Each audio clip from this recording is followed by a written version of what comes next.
The shattered vows. The June sunlight streamed through the stained glass windows of St. Andrew's Cathedral, casting rainbow patterns across Olivia Winters's ivory gown.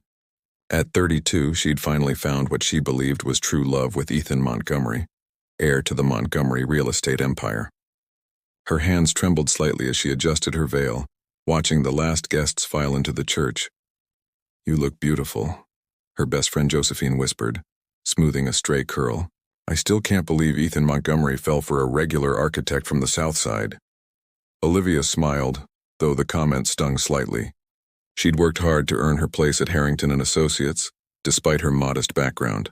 Her innovative, sustainable designs had caught Ethan's attention at a charity gala last year, and their whirlwind romance had culminated in today's lavish ceremony.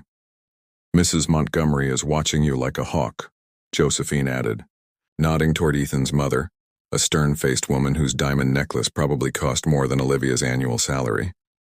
"She'll warm up eventually," Olivia replied, though the knot in her stomach tightened. The Montgomery family had made their disapproval clear from day one, particularly when she refused to sign the punitive prenuptial agreement their lawyers had drafted. The wedding march began, and Olivia stepped toward her future. The cathedral was a sea of expensive perfumes and designer outfits, filled with Ethan's connections rather than people who truly knew her. Still, she focused on his smile at the altar, handsome in his tailored tuxedo. Then she noticed his expression change as his father leaned in to whisper something. A shadow crossed Ethan's face, followed by a flicker of what looked distressingly like resolve. Her steps faltered. The ceremony began, and through the minister's words about commitment and eternity, Olivia noticed Ethan's growing pallor. When the moment came for vows, he cleared his throat and looked directly at her. "I can't do this," he said, his voice carrying across the stunned congregation. "I'm sorry, Olivia. I thought I could defy my family for love, but the Montgomery legacy spans generations. I can't turn my back on that." Gasps rippled through the church.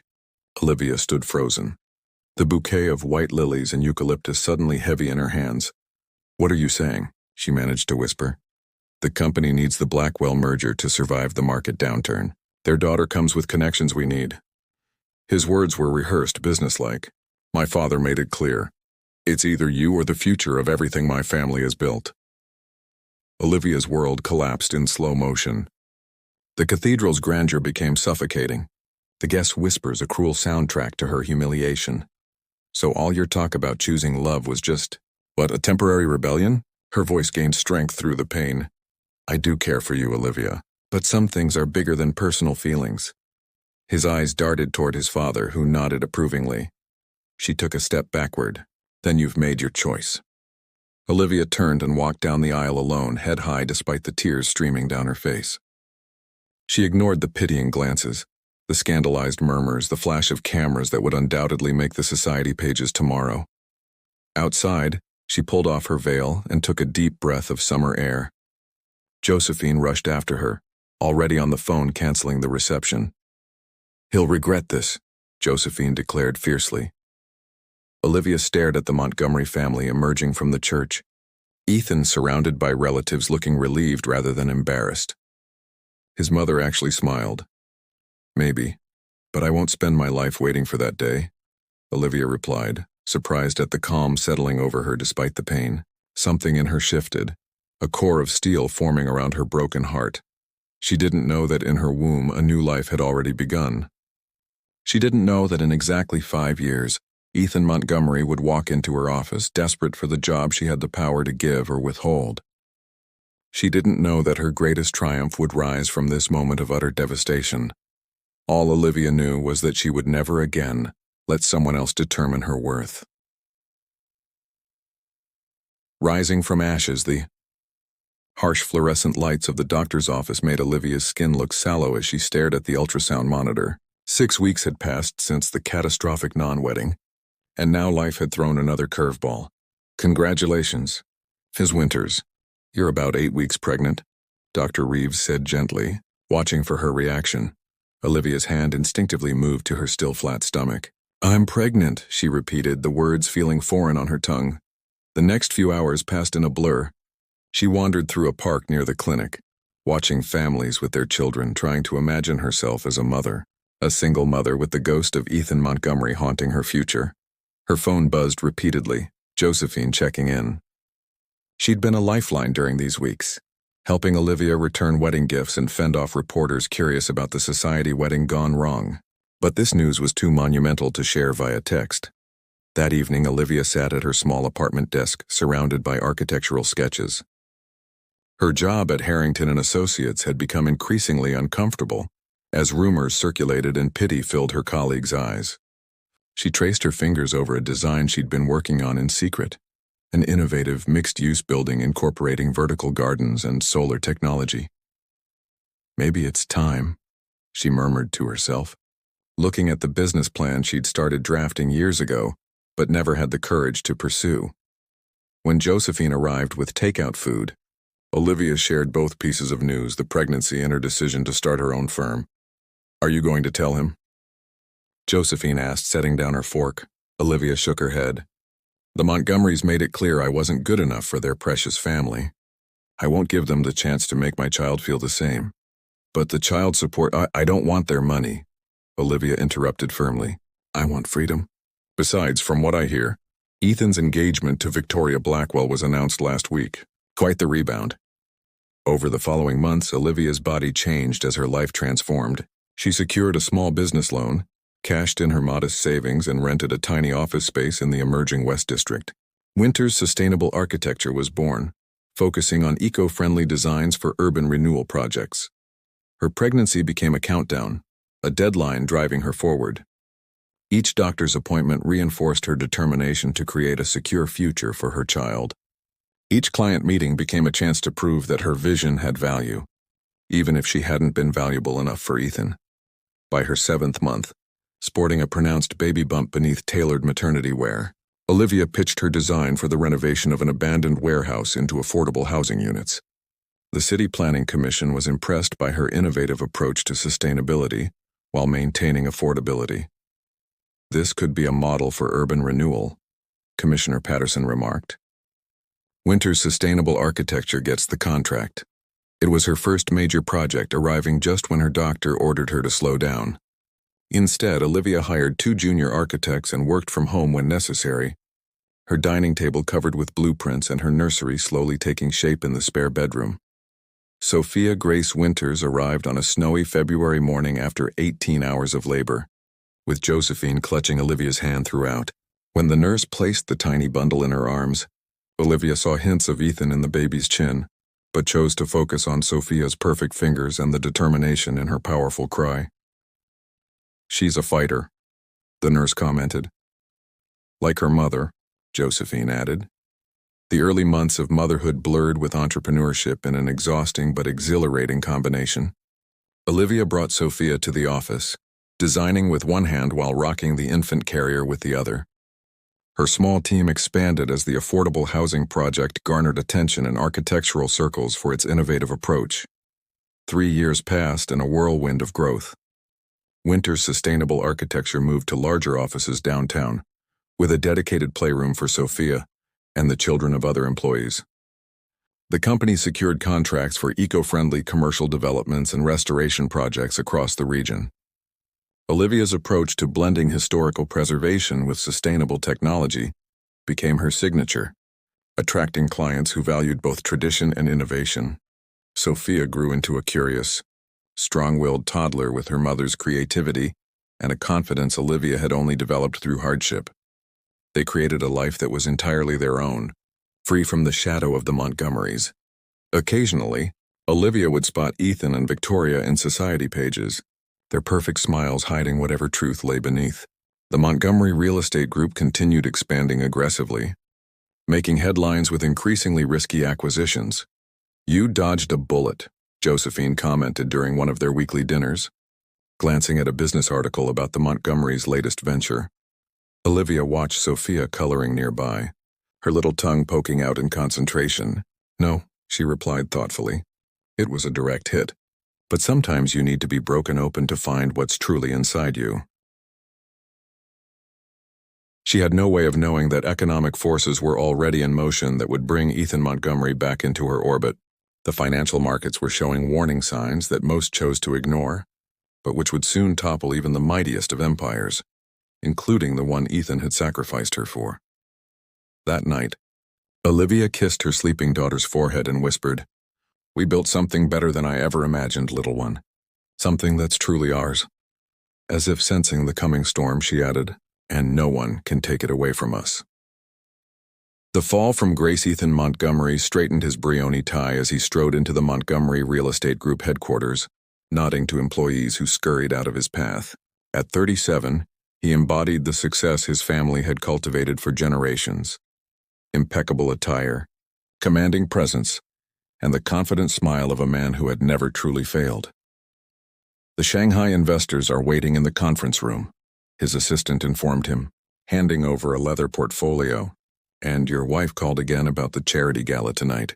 Ethan suppressed a sigh. His 5-year marriage to Victoria Blackwell Montgomery had delivered exactly what his father promised: strategic connections, social standing, and 2 homes featured in Architectural Digest. What it hadn't delivered was happiness or even basic companionship. Their relationship functioned like a business arrangement, which he supposed was precisely what it was. The morning unfolded with the familiar rhythm of high-stakes negotiations.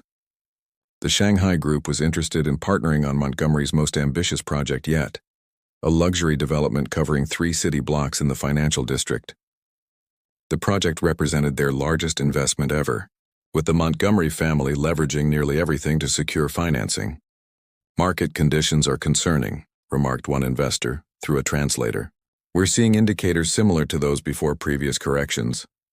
"Minor fluctuations," Ethan assured them with practiced confidence. "Our financial team projects continued growth through completion. This development will redefine urban luxury living." Later, alone in his office overlooking the city, Ethan found himself staring at the West District, where a cluster of innovative green buildings had transformed once abandoned industrial blocks. He'd read about the project in design magazines. Winter's Sustainable Architecture had become an industry darling for combining ecological responsibility with economic revitalization. He never allowed himself to speak Olivia's name, but her success registered as both a surprise and a strange vindication. She'd proven herself without the Montgomery name, something he occasionally wondered if he could have done. His reflections were interrupted by his father bursting in, face ashen. "The Blackwells are pulling out," Richard Montgomery announced without preamble. "What?" Victoria's father assured me. "They've been quietly liquidating positions for months. They know something's coming." Richard collapsed into a chair. "Without their backing, the Shanghai Group will walk too." Over the next 3 months, what financial analysts later termed the inevitable correction descended with devastating speed. Credit markets froze. The luxury real estate sector, already overbuilt, plummeted first and hardest. The Montgomery Group's leveraged positions became unsustainable virtually overnight. The family's attempts to secure emergency financing failed. Major projects stalled mid-construction. Layoffs began, first trimming administrative staff, then cutting deeper into the organization. Ethan worked 18-hour days trying to salvage what he could, returning home to find Victoria increasingly distant. "My father warned me," she said one evening, casually dropping designer luggage by the door of their penthouse. "I've moved most of my personal assets. I suggest you do the same before the bankruptcy proceedings begin." Ethan stared at her, recognition dawning too late. "You're leaving." "This marriage was a business arrangement, Ethan. The business has failed." She slid off her wedding ring, placing it on the marble counter. "My lawyer will contact yours. I'm keeping the house in the Hamptons." She was gone before he could respond, leaving behind expensive perfume and the cold realization that he'd built his life on hollow foundations. The Montgomery Real Estate Group filed for Chapter 11 bankruptcy protection the following week. The press was merciless, detailing the family's spectacular fall with the same enthusiasm they'd once reported their triumphs. Ethan's face, previously featured in 40 Under 40 success stories, now illustrated cautionary tales of overextension and market hubris. His father suffered a minor stroke during the bankruptcy hearings. His mother retreated to their remaining property, a modest lake house that had somehow escaped being collateralized. The family name, once opening doors throughout the city, now prompted uncomfortable silences and declined invitations. 6 months after the collapse began, Ethan sat alone in a sparsely furnished apartment he'd rented on the unfashionable East Side. The divorce was finalized. Most assets had been liquidated to satisfy creditors. His resume, impressive on paper with an MBA from Wharton and years as Montgomery's executive vice president, attracted no offers. His former peers avoided association with failure, and his family connections had become liabilities rather than assets. That evening, scrolling through job listings, he paused at an unexpected opportunity. The Reynolds Development Corporation was seeking a project manager for a new commercial residential complex. The position required experience with sustainable building practices, something he'd encountered, mainly through industry journals. The posting noted that Reynolds was partnering with Winter's Sustainable Architecture on the design. Ethan's finger hovered over the screen. He hadn't allowed himself to think about Olivia directly in years, though her professional rise had been impossible to ignore. The architectural world regularly celebrated her innovative approach to urban renewal. After 5 years of avoiding even the mention of her name, here she was, intersecting with his desperate circumstances. The universe had a twisted sense of irony. He updated his resume, carefully emphasizing transferable skills and downplaying the Montgomery name that had once been his greatest advantage. He wrote and rewrote the cover letter, struggling to find a tone that acknowledged his experience without the arrogance that had characterized his former life. "Just another applicant," he murmured, hitting submit, knowing it wasn't true. He would never be just another applicant to Olivia Winters. As he closed his laptop, Ethan caught his reflection in the darkened window. 5 years ago, he had made a choice based on what he thought mattered: family legacy, wealth, status. Now, with everything stripped away, he confronted the hollow core of that decision. For the first time, he truly wondered who he might have been if he'd chosen differently that day at the altar. Unexpected reunion. The Reynolds Development headquarters occupied the 15th floor of a sleek building downtown. Ethan adjusted his tie, not Brioni anymore but a respectable department store brand, and checked his reflection in the elevator's mirrored wall. The past year had aged him. Subtle lines framed his eyes, and his once meticulously maintained haircut had grown slightly too long. "Mr. Montgomery?" The receptionist greeted him with professional courtesy. "Ms. Reynolds and Ms. Winters are ready for you." His heart hammered against his ribs as he followed her down a corridor lined with architectural renderings. He'd prepared for this interview exhaustively, researching Winter's Sustainable Architecture's projects and philosophy. What he couldn't prepare for was facing Olivia herself. The conference room door opened to reveal 2 women reviewing documents at a glass table. Tessa Reynolds, CEO of Reynolds Development, stood first, a tall woman with a confident handshake. But Ethan's attention fixed on Olivia, who remained seated, her expression carefully neutral as she observed him. 5 years had transformed her.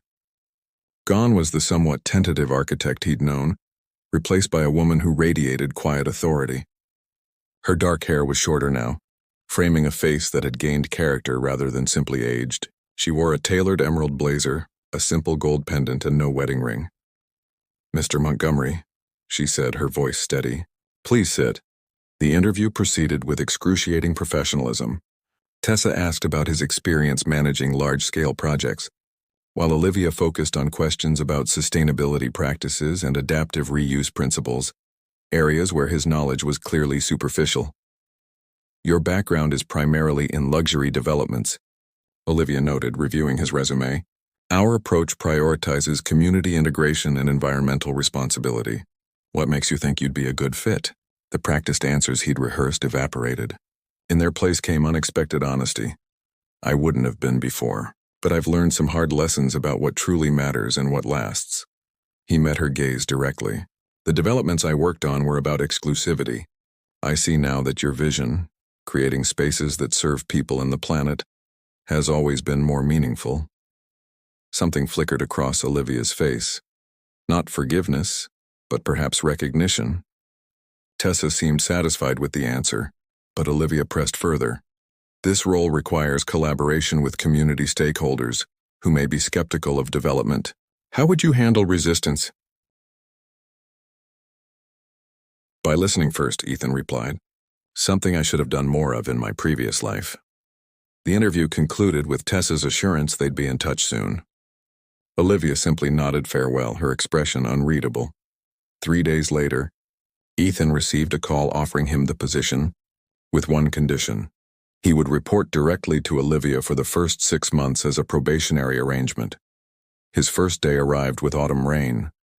The project office had been established in a converted warehouse at the development site, a far cry from the Montgomery Group's plush headquarters. Olivia was already there, reviewing blueprints with a diverse team that included 2 community representatives.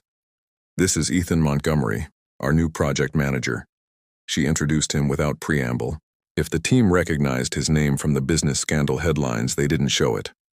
Working under Olivia proved both humbling and enlightening. She ran meetings with quiet efficiency, valuing input from every level of the team. Her vision for the development, transforming an abandoned shopping mall into a mixed-use community with affordable housing, green spaces, and local businesses, reflected principles she'd championed since her early career. "The structure looks magnificent on paper," Ethan commented one evening as they reviewed the Central Plaza design. "But have we considered how elderly residents will navigate these terraced gardens?" Olivia looked up, surprised by his insight. "That's actually a valid concern. We should revisit the accessibility features." Such moments of genuine collaboration became more frequent as weeks passed. Ethan immersed himself in the project, working longer hours than anyone expected, absorbing the community-centered approach that had become Olivia's trademark. The inevitable confrontation came after a contentious community meeting where Ethan had successfully mediated between skeptical neighborhood representatives and the construction team. Walking back to the office through light snow, Olivia finally addressed the elephant in the room. "Why did you apply for this job, Ethan? Of all the positions in this city, you chose one where you'd have to face me." He stopped walking, snow gathering on his shoulders. "Because I needed to work for something meaningful. And because I owed you an apology I never had the courage to make. 5 years is a long time for an apology. I know, I was a coward then and for years after." He met her gaze directly. "I'm sorry, Olivia. Not just for what I did, but for who I was. Someone who couldn't recognize real value when it was standing right in front of him." She studied him, her breath forming small clouds in the cold air.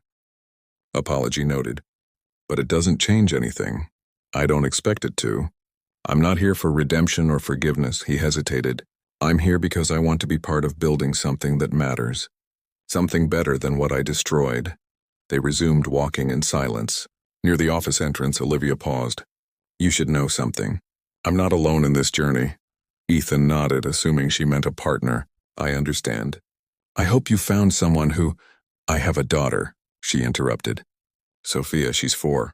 The timing registered immediately." Ethan froze, mathematical certainty colliding with a possibility he'd never considered. 4? Is she— "Yes," Olivia confirmed quietly. "She's yours biologically. But in every way that matters, she's mine. I've raised her alone, and that's how I intend it to remain." She turned to enter the building, leaving Ethan standing in the gently falling snow, his world transformed once again by the woman he'd once abandoned. Second chances. Spring brought rapid progress to the Reynolds development. The former mall's skeletal structure had been repurposed into the framework for the new community center, with Olivia's innovative design preserving architectural elements while creating something entirely new. Ethan had settled into his role with unexpected aptitude, earning respect from the construction teams and community representatives alike. His background in luxury developments provided useful insights into quality control, while his newly developed appreciation for sustainability transformed his approach to problem-solving. He and Olivia maintained strictly professional interactions, though the knowledge of Sophia hovered between them, unaddressed. Ethan honored Olivia's boundaries, never pushing for information about the daughter he hadn't known existed. Instead, he channeled his complex emotions into ensuring the project's success, as if building something worthy might somehow balance the scales of his past failures. One afternoon, while reviewing supplier contracts in Olivia's office, the door burst open and a small whirlwind entered, a dark-haired girl with Ethan's eyes and Olivia's determined chin. "Mommy, Miss Patrice let me design my own building," Sophia announced, waving a colorful drawing. She stopped upon noticing Ethan, curious but not shy. "Who are you?" Olivia set down her tablet. "This is Mr. Montgomery, Sophia. He works with Mommy on the big project." Sophia studied him with disarming directness. "My building has a slide from the top floor all the way down," she informed him seriously. Ethan swallowed the emotion threatening to overwhelm him. "That sounds incredible," he managed. "Every building should have slides." Sophia nodded, pleased with his assessment before turning back to her mother. Their easy interaction revealed a relationship built on trust and mutual adoration. Watching them, Ethan glimpsed the life that might have been his if he'd made different choices. After Sophia left with Olivia's assistant to visit the site's model room, silence fell between them. "She's remarkable," Ethan said finally. "She is." Olivia gathered her composure. "This doesn't change anything, Ethan. I've built our life carefully. Sophia doesn't need confusion." "I understand," he replied, though the ache in his chest suggested otherwise. "Thank you for not keeping her a secret anymore." Their working relationship continued, but subtle shifts occurred. Occasionally, Sophia would visit the office after school, her presence gradually normalizing Ethan's inclusion in their professional sphere, if not their personal one. The project progressed toward its summer opening date. What had once been a monument to consumerism was reborn as Riverside Commons, a vibrant mixed-use development with community gardens, affordable housing, local business spaces, and the innovative renewable energy systems that had become Olivia's signature. On the evening before the grand opening, the core team gathered for a celebratory dinner. Tessa Reynolds raised a toast to their success, singling out both Olivia's visionary design and Ethan's effective management. Later, as the party wound down, Ethan found himself alone with Olivia on the rooftop garden that crowned the development. "We did good work here," he said, surveying the thoughtfully designed community below. "You did good work. This place will change lives." "That was always the goal," she replied. "Architecture isn't just about buildings, it's about creating spaces where people can thrive. I think I finally understand that." Ethan hesitated. "My contract ends next month." "I know." She turned to face him.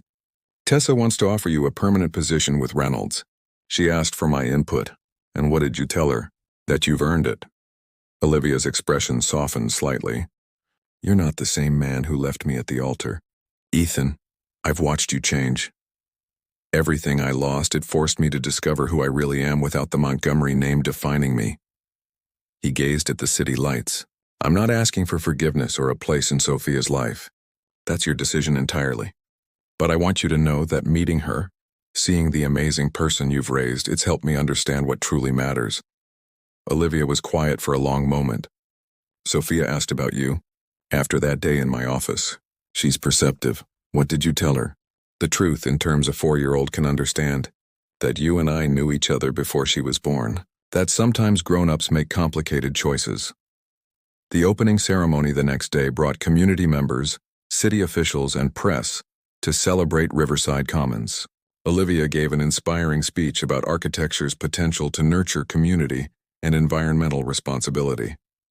Sophia stood beside her, beaming with pride in her child-sized hard hat. Later, amid the celebration, Sophia approached Ethan with surprising purpose for someone so small. "Mommy says you helped build this place too." "I helped, but it was your mom's vision," he replied, kneeling to her level. "She's pretty amazing." Sophia nodded solemnly. "She says you're good at fixing problems now."